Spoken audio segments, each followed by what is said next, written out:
right? So con artists are motivated always, to learn something about us because what they learn, they can use against us, right? I'm here on social media and 1,001 people always calling to look for money, right? I guess because I talk about finance, I talk about how people can make it. People think, all right, they can come get money from me. Instead of learning the skills, learning the wisdom, and go apply it in their personal life, they're looking for the shortcut. They're looking for the one I have made, right? They are not seeking to apply themselves, right? And everyone comes with their own con artistry, because I'm a pastor and they're looking for my kindness of heart, to steal from me, right? Uh,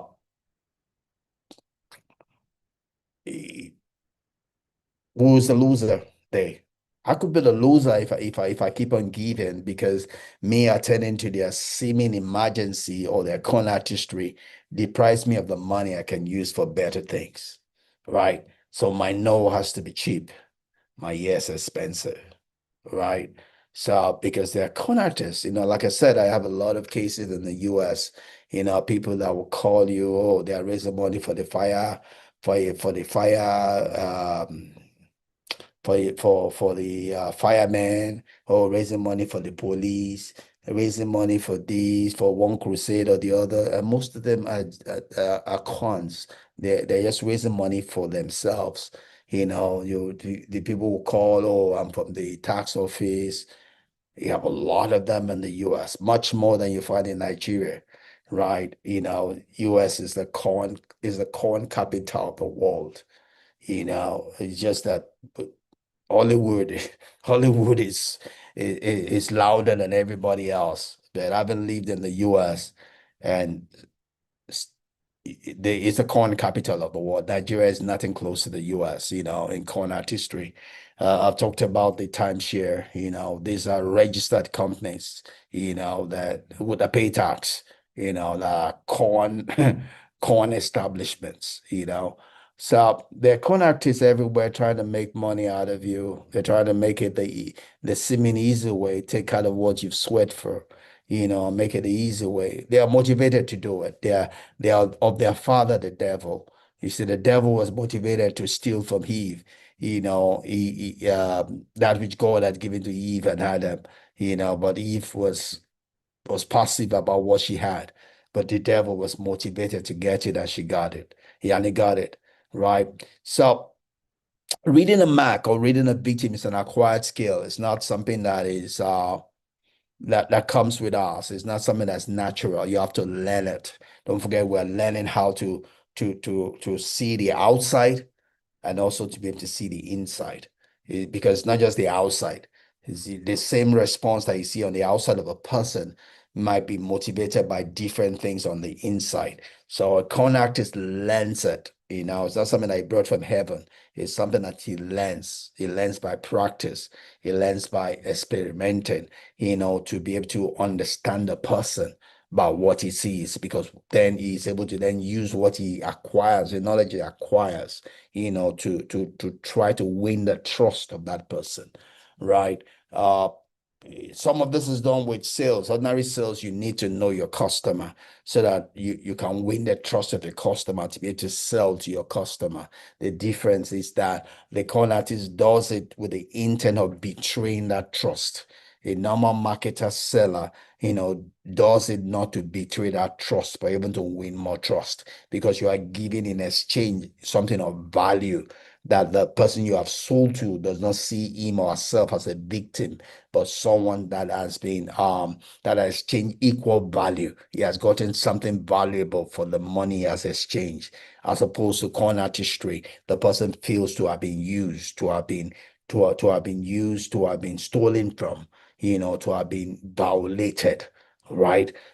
So that's the difference between the normal selling marketing as against, what a con artist would do, but and to do that, he needs to learn how to read the person, right? So when it comes to putting accuracy matters, right? When it comes to understanding your victim or your client, the accuracy is important because when you miss it on the accuracy, the trust might be lost, right? So when it comes to Putin, accuracy matters. And con men don't just want to know how someone looks to them.